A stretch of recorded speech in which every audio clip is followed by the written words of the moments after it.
네, 안녕하십니까. 많이 떨립니다. 제가 이 사랑침례교회에 와서 목사님의 설교를 듣고 또 성도분들과 교제를 하면서 자유와 기쁨을 누리고 또 어떤 충고와 조언들을 통해서 깨달음과 유익을 얻는 그런 지금 삶을 살고 있습니다. 저는 참 어리석은 삶을 살았던 과거가 있습니다. 저는 장로교 집안에서 모태신앙으로 태어났습니다.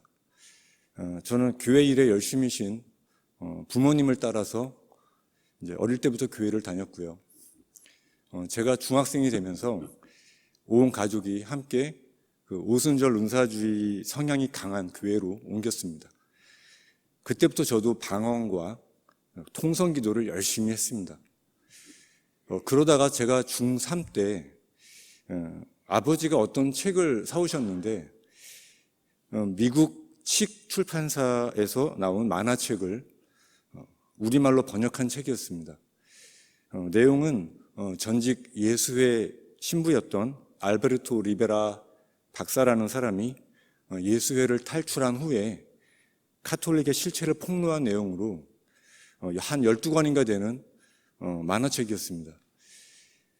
그 만화책을 통해서 바벨 신비 종교, 또 숨겨진 교회의 역사, 성경의 역사와 킹 제임스 성경, 오순절 은사주의 운동의 배후에 로마 카톨릭이 있다는 등의 내용을 보면서 충격을 받게 되었습니다.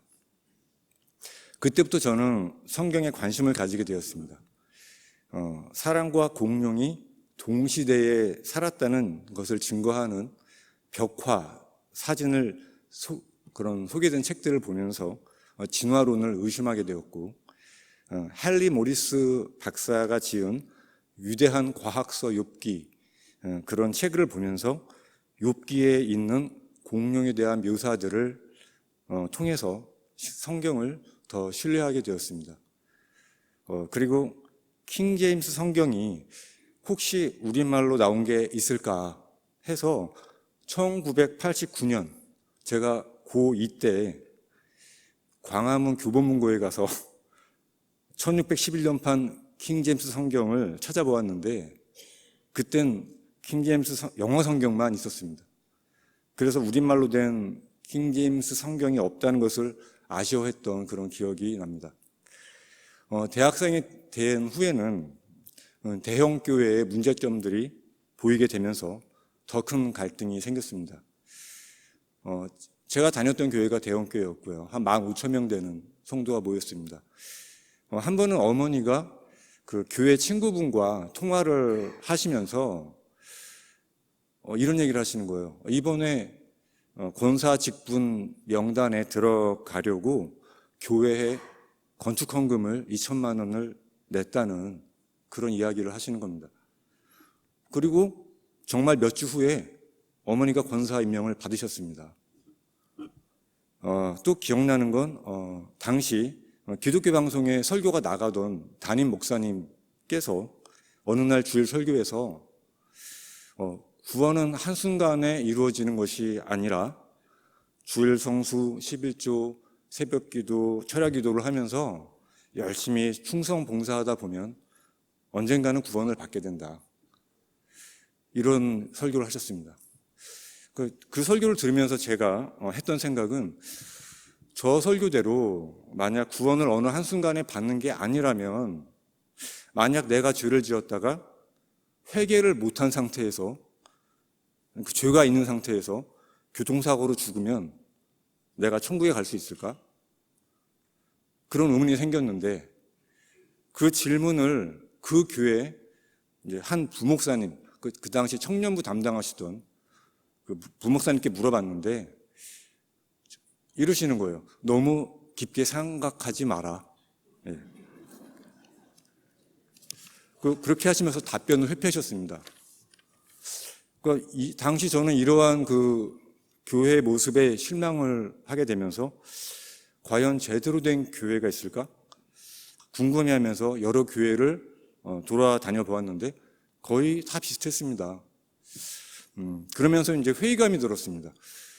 과연 세상에 하나님이 계시다면 왜 제대로 된 교회가 없는가 하는 생각이었습니다. 그리고 당시 제게는 한 가지 고민이 더 있었습니다. 그것은 바로 24시간 동안 지속되는 제 심장의 통증이었습니다. 이 심장의 통증에 대해서 좀 설명드리겠습니다. 제가 초등학교 저학년 때 저희 어머니가 특히 3남매 중에 형, 누나, 저 이렇게 있었는데 막내인 저를 유난히 이뻐하셨습니다. 드러내놓고 너무 지나치게 저를 편애하셨는데 그게 제게는 불행의 시작이었습니다. 평소에 어머니의 편애를 시기하던 질투하던 그 형이 어머니가 집에 없을 때마다 저를 구타하기 시작했습니다. 근데 당시 형은 몸집이 저보다 2배였기 때문에 지금 생각해봐도 상당히 심하게 맞았습니다. 형이 중학교에 올라가면서 몸집이 건장해지면서 힘이 더 세졌는데, 그러니까 저하고는 좀 달라요. 저는 되게 마른 체형인데 형은 그렇지가 않아요. 완전히 진짜 지금은 많이 살이 빠졌는데 중학교 때는 장난이 아니게 몸집이 좋았습니다. 그래서 한 번은 형이 발로 저를 차길래 제가 팔로 나갔다가 제 팔에 금이 가서 2주 동안 기부스를 하고 다녔습니다. 형이 중학교 때 사춘기를 심하게 겪으면서 이제 폭력 서클에 가입했고, 당시 그 서울 관악구 일대 중학생들 사이에서 유명한 싸움꾼이 되었습니다. 한 번은 제가 초등학교 5학년 때 방과 후에 집에 혼자 있는데 형이 방과 후에 집에 들어오자마자 이유 없이 갑자기 제 몸을 밀어서 벽에 대고는 자기 몸무게를 실어서 제 가슴 부위를 주먹으로 쳤는데 뒤에 벽이 있으니까 그 강도와 충격을 가슴뼈로 다 받고 쓰러졌습니다. 그때 쓰러져서 한 10분 정도 숨을 쉬기가 힘들어서 매우 고통스러웠던 기억이 납니다. 이 사건이 저의 인생을 나중에 망쳐버리는 사건이 되는데요. 그 뒤 3년이 지나서 이제 병이 시작되기 시작합니다. 중학교 2학년 때 이제 교실에 앉아서 수업을 듣고 있는데 갑자기 제 마음에 절망과 공포가 몇 분 동안 엄습하는 증상을 처음으로 이제 경험하게 됩니다. 그 후로 며칠에 한 번씩 그 증세가 발생했습니다. 그리고 그 즈음부터 제 귀에 소리가 들리는 이명도 같이 시작이 됩니다. 그 절망을 겪는 증상이 빈번해지면서 고등학생에 대해서는 아주 짧은 순간에 제 등 척추에서 찌릿하는 전기 충격이 시작돼가지고 심장으로 전달되는 이상한 증상이 가끔씩 발생했습니다. 그러니까 이게 순식간에 심장에 가해지는 따끔한 전기 충격? 뭐 이렇게 말씀드리면 이해하실 수 있을까요? 그러한 전기 충격이 한 달에 한 번씩 발생하다가 시간이 갈수록 횟수가 빈번해졌습니다. 그리고 대학생이 되어서는 실제로 제 심장에 이제 24시간 지속되는 통증이 생겼고 동시에 등에 통증이 생겼습니다.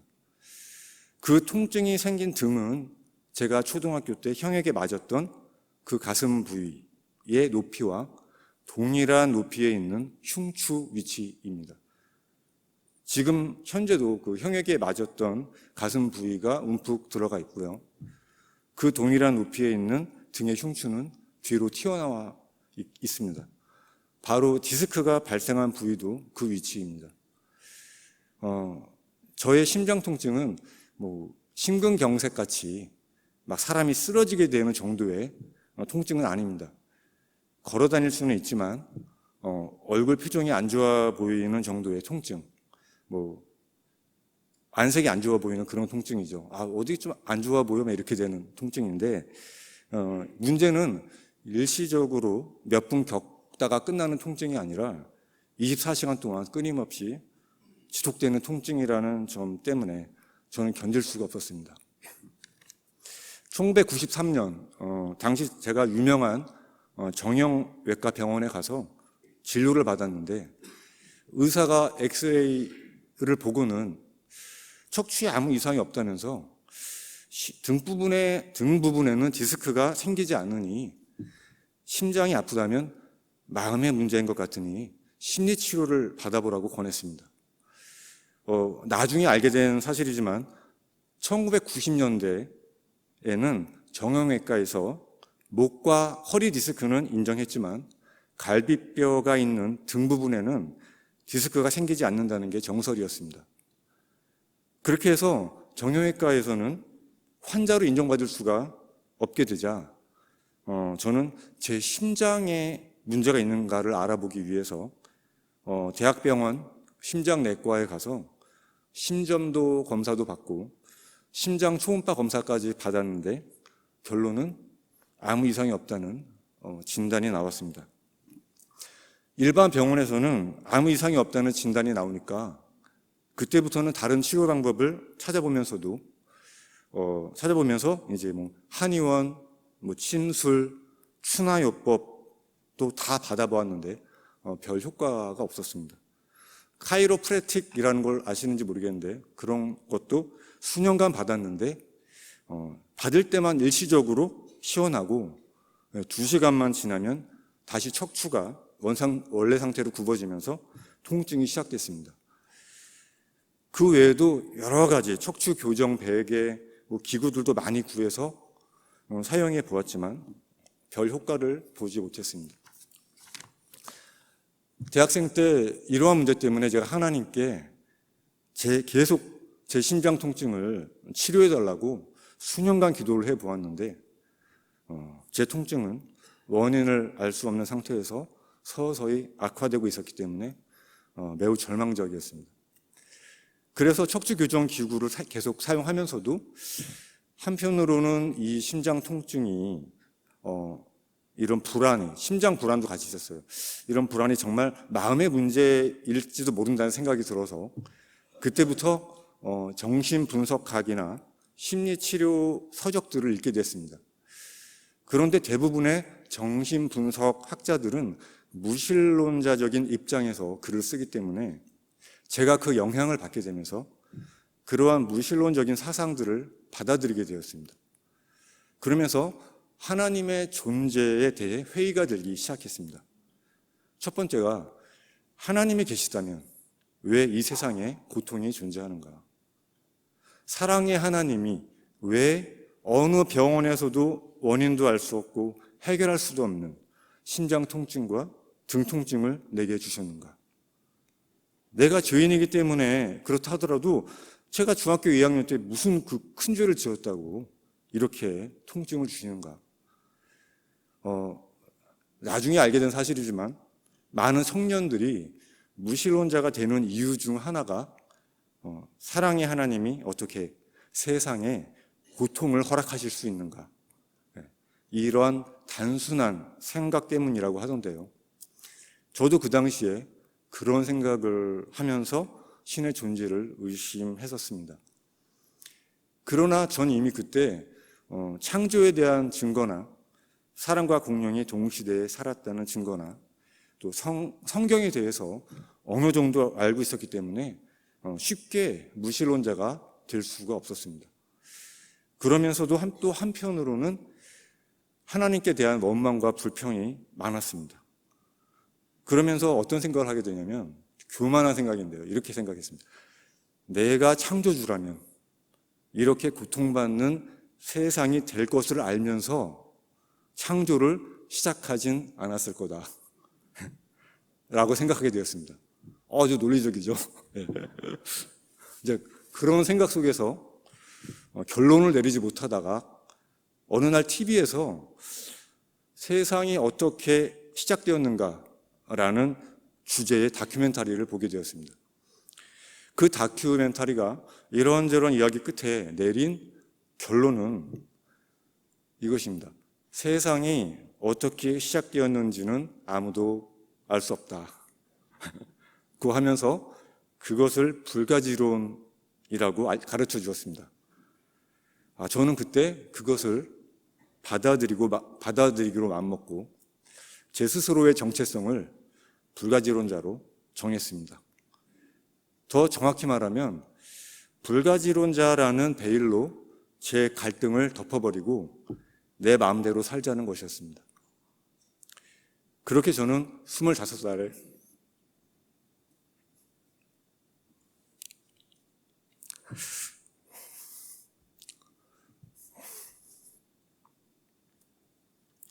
하나님을 떠났고 더 이상 교회를 나가지 않았습니다. 갑자기 이렇게 안정을 하고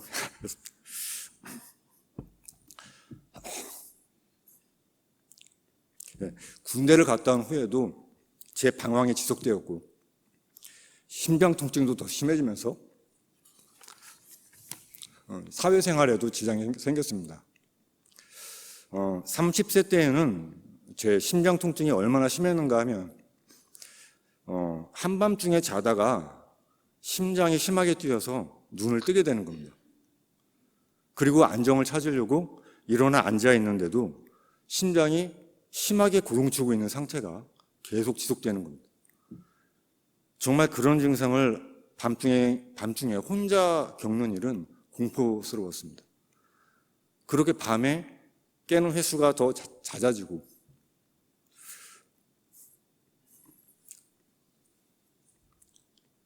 가위에 눌리는 일이 반복되면서 제 삶 속에 만성 피로와 무기력함이 찾아옵니다. 그런 증상을 경험할 때마다 인생을 살아가는 게 자신이 없어졌습니다.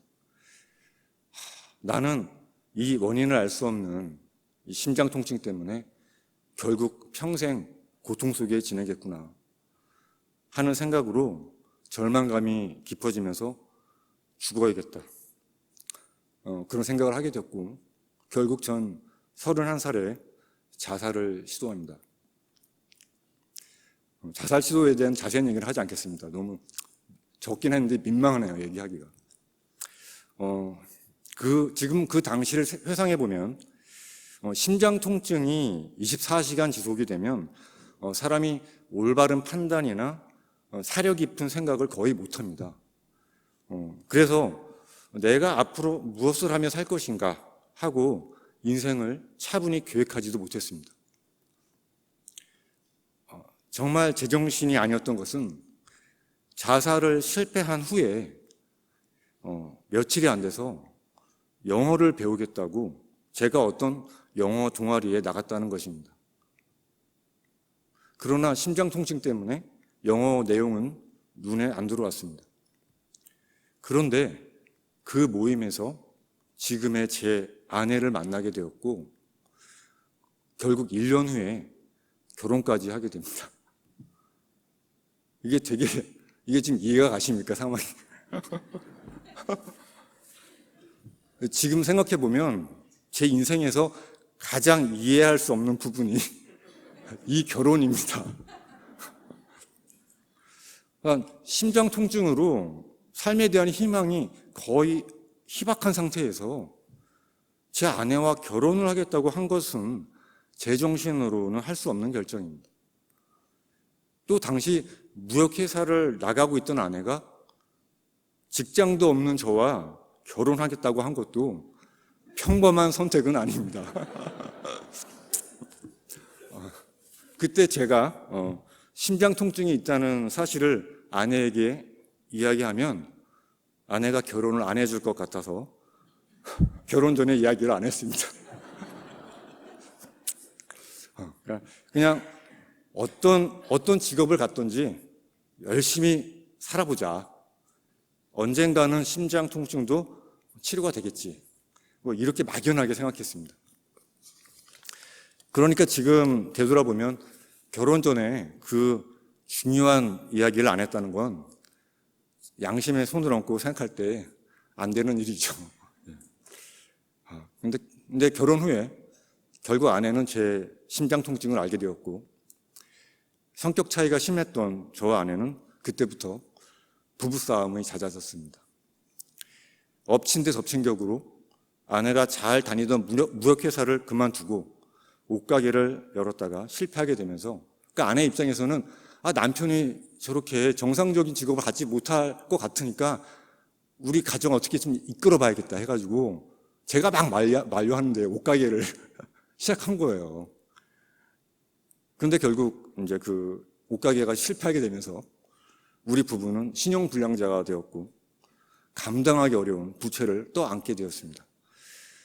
2004년 겨울밤 12시에 제가 그때 막 밤에도 일을 했었습니다. 저는 그 용산대교 그 당시 대리운전을 했었어요. 밤에. 낮에 일하고 밤에 대리운전하고 이러면서 막 빛을 갚느라고 고생했었는데 그 용산대교 북단을 걸어가면서 이 모든 경제적 어려움이 혹시 신이 계신다면 신이 제게 다시 돌아오라고 내려준 징계가 아닐까 생각하게 되었습니다. 그때 지나가는 자동차를 보면서 이런 생각을 했습니다. 130년 동안 많은 사람들의 노력과 지식과 설계와 기술이 누적되면서 지금 보이는 저 자동차가 만들어졌다. 그런데 저 자동차와 비교할 수 없이 더 복잡한 인간이라는 존재는 과연 수백억 년 동안 바위가 빗물에 식겨 내려가서 모인 바닷물에서 어떤 노력과 지식과 설계와 기술 없이 저절로 아메바가 탄생하여 이렇게 엄청나게 복잡한 존재로 진화되었다고? 바위에서 사람의 눈이 생겨나기 위해서 물과 햇빛과 수백억 년의 시간만 있으면 된다는 진화론을 믿으라고? 저는 그때 용산대교를 걸으면서 제 눈이 빛을 받아서 그 빛을 뇌로 보내고 내가 사물을 인식하게 되는 과정과 그 눈과 뇌를 연결하는 시신경을 생각하면서 그 순간 창조주가 계시다. 그것을 그 순간 깨닫고 울면서 그 거리를 걸었습니다. 그때 다시 하나님께 돌아가기로 마음을 먹게 됩니다. 당시 아내는 그 집 근처에 있는 어떤 여자 목사가 운영하는 기도원을 다녔었는데요. 저도 4개월 정도 그 아내를 따라서 이제 그 기도원을 다니다가 제가 대학생 때 갈등 속에서 찾고자 했던 그러나 못 찾아서 좌절했던 그 올바른 교회를 다시 찾아야겠다는 생각을 하게 되면서 어느 날 집에 와서 혼자 기도를 했습니다. 하나님, 올바른 교회를 찾을 수 있게 해주세요. 이미 경험했던 장로교는 싫습니다. 정말 하나님이 원하시는 올바른 교회를 가게 해주세요. 간절히 기도했습니다.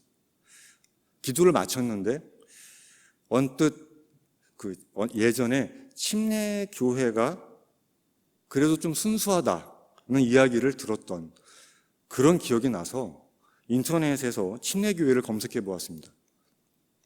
당시 여러 침례교회 사이트 중에 가장 먼저 눈에 들어온 사이트는 영등포구 당산동에 있었던 서울제일침례교회였습니다.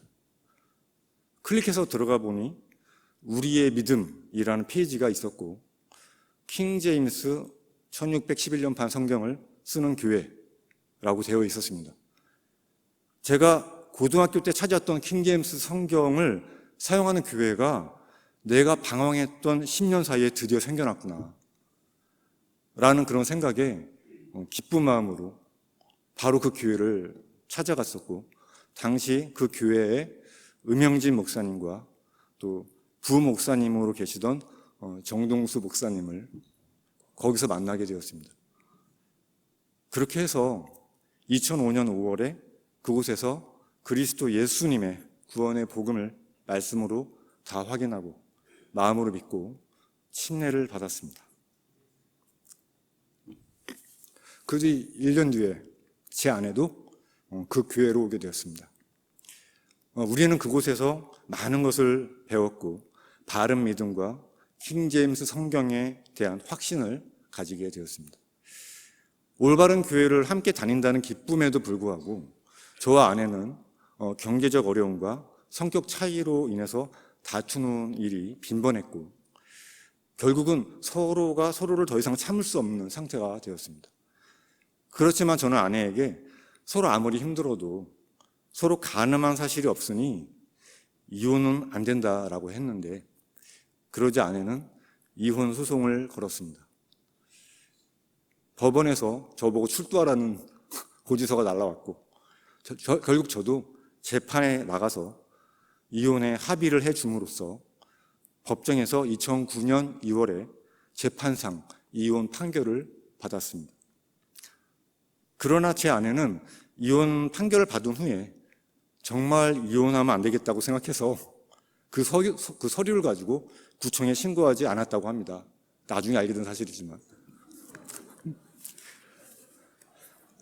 그렇게 이혼 후에 아내는 서울제일침례교회를 떠나서 일산에 있는 갈보리 침례교회로 옮겨갔습니다. 거기도 독립침례교회입니다.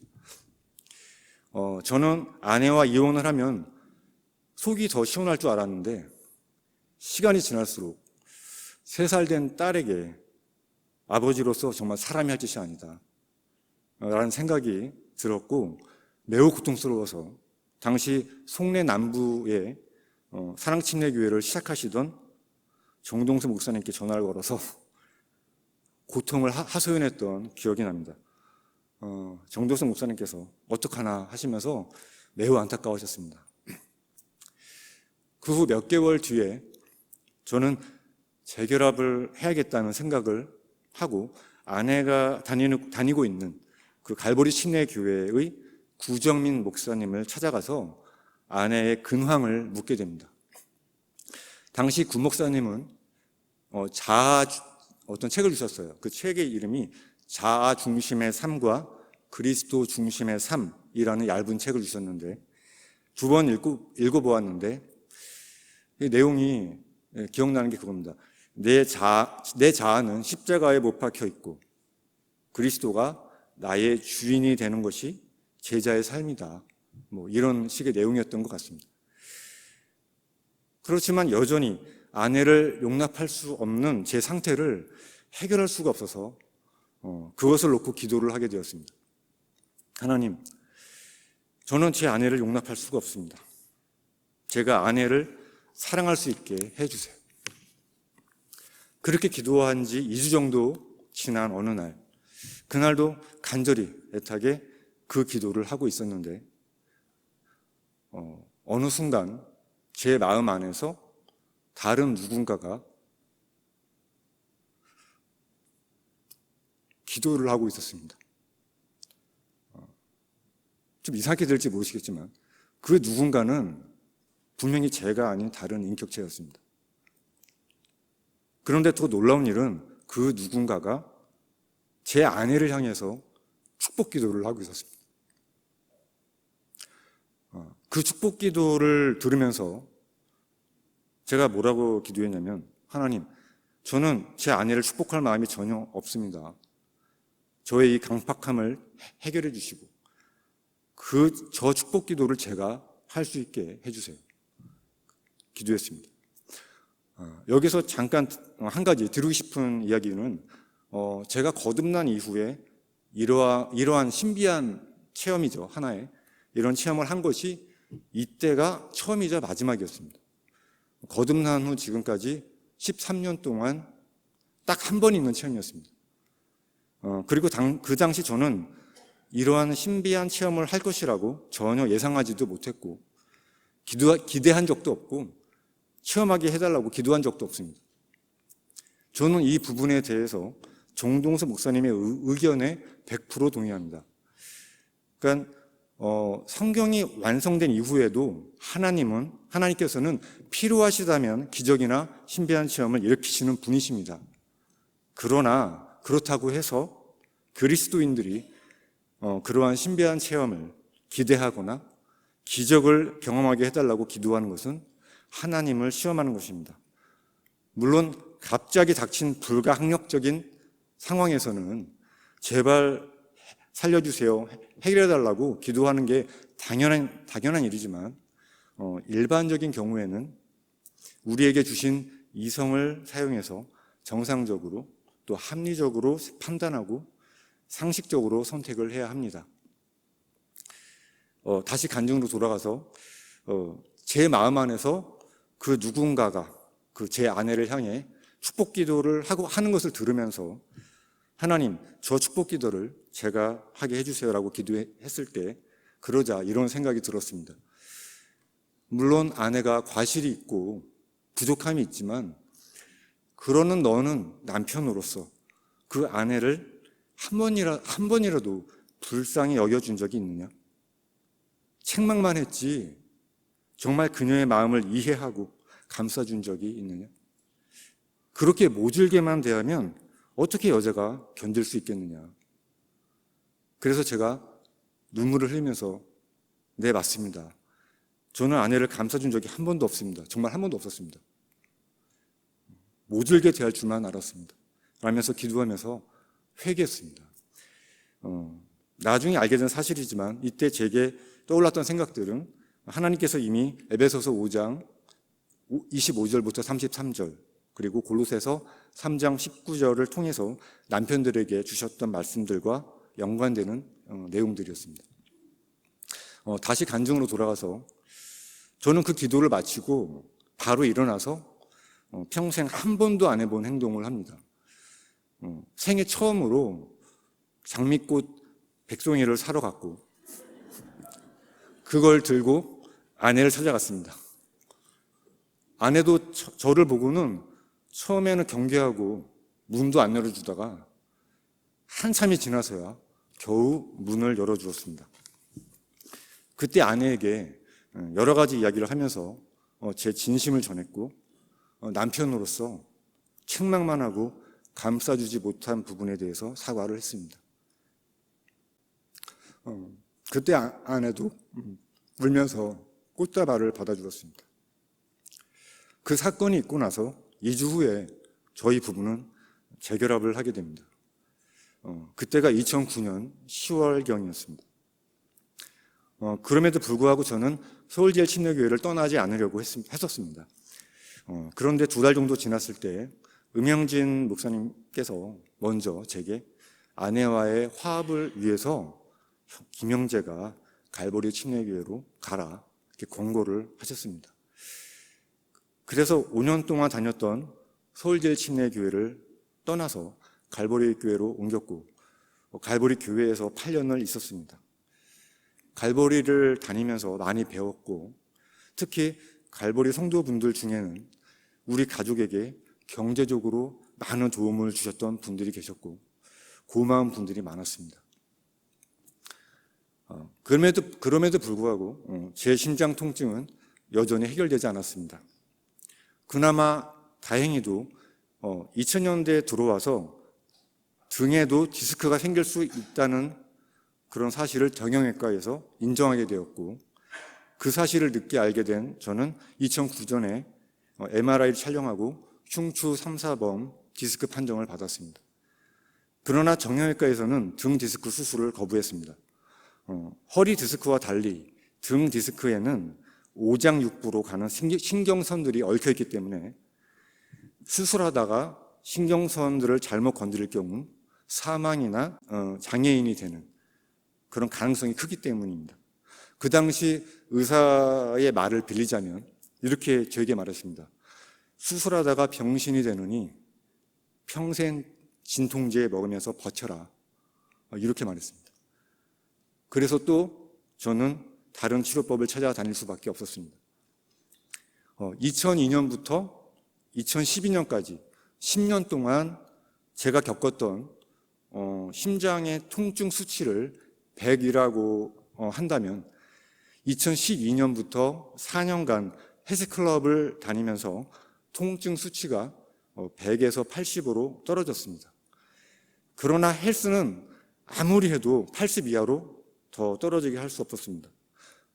그러다가 2016년에 척추를 치료하는 맨손 체조법을 가르쳐 주시는 박사님을 만나게 되면서 최근 2년 동안에 통증 수치가 80에서 50으로 떨어졌습니다. 50 정도 떨어진 통증으로 그나마 숨통이 트이긴 했지만 그 체조를 아무리 해도 더 이상 통증 수치가 50 이하로 떨어지지 않다 보니 생활에 지장이 많았습니다. 저는 현재도 자동차 의자에 앉을 때는 반드시 척추 교정 등받이를 등에 대고 앉아야 통증을 조금이나마 덜 수 있고, 밤에 잘 때도 등이 닿는 부분에 단단한 등받이를 깔고 8시간 내내 누워서 자기 때문에 등받이 위치를 조절하려고 밤중에 최소 5번 이상은 항상 깹니다. 또 1kg 이상이 되는 물건을 들고 1분만 서 있거나 고개를 숙이고 해야 하는 일을 하면 심장 통증이 더 심해집니다. 이런 30년의 그 고통은 제게 이집트에 팔려갔던 요셉이나 또 순식간에 온 가족과 재산과 건강을 잃은 욥 같은 인물에 대해서 깊이 생각하게 만들었습니다.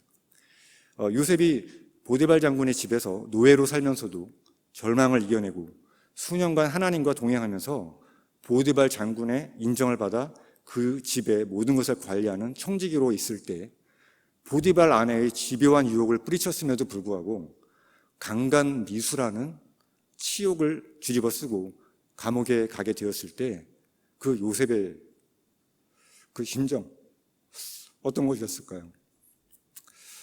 하나님, 보디발 아내의 유혹을 뿌리치고 거절한 결과가 노예보다 더 비참한 죄수가 돼서 감옥에 가는 것입니까? 이런 질문을 하지 않았을까요?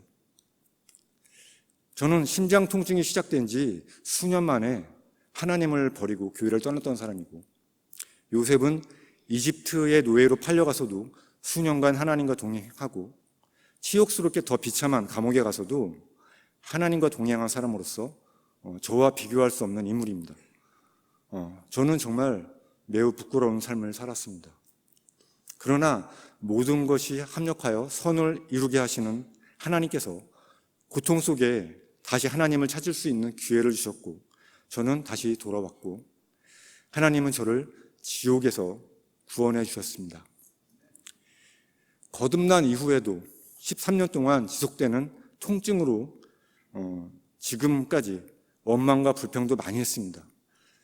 하나님께 고통을 호소하면서 절망 중에 있었을 때 수개월 전에 정동석 목사님께서 강의하셨던 욥기 강의들을 들으면서 참 많은 위로와 은혜를 받았습니다. 그런데 최근에 놀랍게 오늘 이 간증을 준비하는 기간 동안에 바로 오늘부터 정확히 10일 전에 슬링 운동이라는 척추 교정을 하는 체형 센터를 알게 되면서 그동안 더 이상 내려가지 않았던 통증 수치 50이 이제 더 떨어져서 40대로 내려가고 있습니다. 앞으로 더 지켜봐야겠지만 지난 32년 동안 저를 괴롭혔던 심장 통증이 해결될 수도 있겠다라는 희망이 보여서 정말 하나님께 감사와 영광을 돌립니다. 제가 사랑침례교회에 온 지 10개월이 되었습니다. 지금 저와 아내는 전보다 더 좋은 부부관계가 지속되고 있습니다. 2000년 전에 사도 바울이 쓴 서신에 보면 한 교회 성도들이 다른 교회 성도들에게 서로 문안 인사를 하는 아름다운 일이 있었는데 왜 오늘날에는 이것이 참으로 어려운 일이 되었을까요? 그것은 서로 생각이 다르기 때문이라고 생각합니다. 신약 성경이 완성된 이후에 마귀의 사역을 하는 사람들에 의해서 성경에 대한 해석과 여러 가지 그 관점이 생기면서 여러 개의 사상들이 나뉘어지게 되었습니다. 또 성경을 보는 다양한 관점이 생겼습니다. 또한 마귀는 지난 2000년 동안 여러 이론과 종교를 만들어내며 온 세상을 속여왔습니다. 지금으로부터 160년 전에 나온 진화론이나 170년 전에 나온 사회주의, 공산주의도 온 세상을 속이는 자, 그 마귀가 만든 이론들로서 이러한 거짓 사상 때문에 온 세상이 이념 대립으로 갈등과 혼란과 전쟁을 겪어왔습니다. 이러한 전 세계적인 현상과 이념 대립은 영적 전쟁으로 봐야 합니다. 많은 그리스도인들은 영적 전쟁을 복음으로 영혼을 구원하는 일이나 미움, 시기, 질투 같은 감정의 영역에서만 일어나는 것으로 제한해서 생각합니다. 가톨릭 신자가, 이교도가 복음을 듣고 구원을 받는 과정은 영적 전쟁이라고 생각합니다. 또 구원받은 이후에 타인에 대한 미움과 시기와 질투를 버리고 성령의 인도하심을 따라 사랑과 기쁨과 평안이 충만한 삶을 추구하는 것이 성화되는 과정의 전부라고, 거의 전부라고 생각합니다. 또 대중문화로 성적 타락과 동성애를 부추기는 이 세상에 동화되지 않는 것도 영적 전쟁이라고 생각합니다. 네, 이러한 영적 전쟁은 매우 중요합니다. 그러나 마귀는 영혼을 구원하는 일이나 감정이나 대중문화의 영역에서만 영적 전쟁을 하는 단순한 존재가 아닙니다. 마귀는 과학 분야와 정치, 경제 분야에서도 영적 전쟁을 하고 있습니다. 과학 분야에서의 영적 경쟁은 창조론과 진화론의 대립입니다. 정치, 경제 분야에서의 영적 전쟁은 자유민주주의와 사회주의와의 대립입니다. 사회주의는 낮은 단계의 공산주의이고 최종 목표는 공산주의로 가는 것입니다. 지금 지구상의 공식적인 공산국가는 18개 뿐입니다. 그러나 그 밖에 수십 개의 국가들 안에 정권을 잡지 못한 공산당들이 야당으로서 존재하고 있습니다. 미국에서조차 사회주의를 추구하는 정치인, 지식인들이 언론을 장악하고 국민들을 선동해서 기독교와 성경을 탄압하고 있습니다. 또 그들은 공교육에 성주류화라는 젠더 메인스트리밍 사상을 주입해서 인간의 성별은 타고나는 것이 아니라 58가지 성별 중에 자기가 원하는 걸 선택할 수 있다고 아이들에게 가르치고 있습니다. 성주류화 교육을 받은 아이들은 청소년이 되면서 교회를 버리게 됩니다. 그 결과 유럽의 교회들에는 노인들만 남게 되었고 유럽의 개신교는 무너졌습니다. 한국의 많은 교회에서 영혼 구원을 위해 복음을 외치고 성령을 따라 그리스도께서 사시는 삶을 외치고 동성애는 하나님이 미워하시는 죄악이다라고 외치는 것을 영적 전쟁으로 인식하고 있습니다. 교회에서 창조론이 맞고 진화론이 틀렸다고 가르치는 것이 영적 전쟁인 것처럼 교회에서 자유민주주의가 맞고 사회주의가 틀렸다고 가르치는 것도 영적 전쟁입니다. 그런데 한국 교회들은 이상하게도 정치, 경제 분야에서는 다음과 같은 이유를 대며 영적 전쟁을 하지 않고 있습니다. 오히려 우리나라에 복음을 전해준 영국이나 미국에서는 교회에서 정치적 발언을 하는 것은 당연하고 자연스럽게 생각합니다. 한국에서 정치 이야기를 하면 안 된다는 분위기는 오직 한국 교회에만 있습니다. 왜 이렇게 되었는지는 더 알아봐야 할 것 같습니다. 한국에서 목사가 정치 이야기를 하면 성도들이 분열된다고 하는데 그래서 정치 이야기를 안 한다는 거예요. 그거는 정확히 말하면 목사님이 정치 이야기를 하면 분열되어 있는 성도들의 상태가 드러난다는 것입니다. 다시 말해서 정치 이야기를 안 하면 그 상태가 드러나지 않을 뿐이지 이미 분열되어 있는 거나 마찬가지죠. 그럼 한 생각을 하게 만들기 위해서 지도자는 올바른 가치를 가르쳐서 성도들이 다 같이 한 가치를 가질 수 있게 하는 것이 맞는 것입니다. 분열될까 봐 얘기를 안 한다. 아닌 거죠. 또 교회에서 정치 이야기를 하면 정교 분리에 어긋나니까 헌법 위반이다. 정교 분리라는 것이 처음에 생겨난 배경을 생각하게 되면 교회에서 정치 이야기를 하는 것은 정교 분리 위반이 아닙니다. 왜냐하면 정교 분리의 의미는 국가가 서민들이 선택하는 종교의 자유를 침해하지 말라는 의미입니다. 신정국가에서 자유민주주의를 이렇게 오는 과정에서 국가가 각 국민들의 종교의 자유를 인정해라, 신정국가 하지 말라는 의미이지 교회에서 정치 이야기 하지 말라, 단순히 종교와 정치는 분리돼야 된다 이런 개념이 아니라는 것입니다. 원래의 개념은 국가가 각 개인들의 종교의 선택을 침해하지 말라는 것입니다. 그렇기 때문에 정치 이야기 하는 것이 교회에서 하는 것이 정교분리 위반이 아닙니다. 또한 정치인들이 대한민국을 사회주의 국가로 끌고 가더라도 그리스도인들은 권력에 순종하고 조용히 기도만 하면 하나님께서 다 알아서 해주실 거니까 평안 속에 거하며 기도만 해야 한다. 또 이런 의견도 있고요. 또 어차피 적그리스도가 오면 온 세상이 작용화될 거니까 교회가 정치 이야기를 하면서 그 흐름을 막는 것은 의미가 없다. 이러한 이유들 가지고 정치 이야기를 금기시하는 교회가 많습니다. 과연 이 그럴듯해 보이는 이 모든 이유들이 하나님 앞에서 옳다함을 얻을 수 있을까요? 이러한 네 가지 이유에 대해서 관련된 성경 말씀들을 깊이 생각해 보면 이러한 이유들이 왜 말도 안 되는 논리인지 답이 나옵니다. 그리스도인들은 이 문제에 대해 성경이 무엇을 말하는지 유의하며 올바른 판단을 해야 합니다. 심지어 현재 독립침례교회의 그리스도인들 중에도 4차 남북 정상회담을 환영하면서 언젠가 북한의 김정은이 공산주의를 버리고 결국은 한반도를 자유민주주의로 통일하는 것에 동의하게 될 것이다라고 기대하고 있습니다. 요한복음 6장 63절 하반절에 내가 너희에게 이르는 말들은 곧 영이요 생명이니라. 내가 너희에게 이르는 말, 예수님의 말씀이 곧 영이요 생명이니라는 것입니다. 예수님의 말씀이 예수님의 영이고 예수님의 생명입니다. 그렇다면 반대편에 있는 마귀의 말은 마귀의 영이고 마귀의 생명입니다. 공산주의는 사상이고 사상은 말의 집합체이고 말은 영입니다. 공산주의의 영, 마귀의 영의 지배를 받고 있는 김정은이 쉽게 공산주의를 버릴지는 끝까지 지켜봐야 합니다. 로마 교황을 초대하면 한반도에 평화가 올까요? 로마 카톨릭이 만든 정의구현사재단이 40년 전부터 드러내놓고 공산주의를 옹호하는 발언을 하고 있음에도 로마 교황은 한국에 있는 정의구현사재단의 활동을 허락하고 있습니다.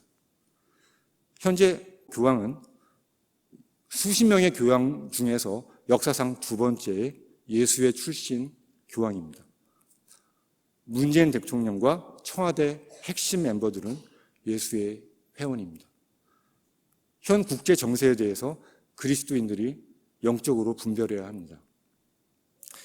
대한민국의 개신교와 침례교회가 혼미한 영적 상태에서 깨어나도록 기도를 해야 될 뿐만 아니라 저는 글쎄요 모든 독립침례교회들이 하나가 되는 것을 원하는데 물론 독립침례교회들의 목사님들의 성향이나 관점이 다 다르기 때문에 모든 것에서 하나가 된다는 건 사실 불가능합니다. 저도 그렇게 생각하지만 그래도 최소한 올바른 가치를 가르치면서 싸우는 영적 전쟁인 부분에 있어서만큼은 한편에 서야 한다고 생각합니다.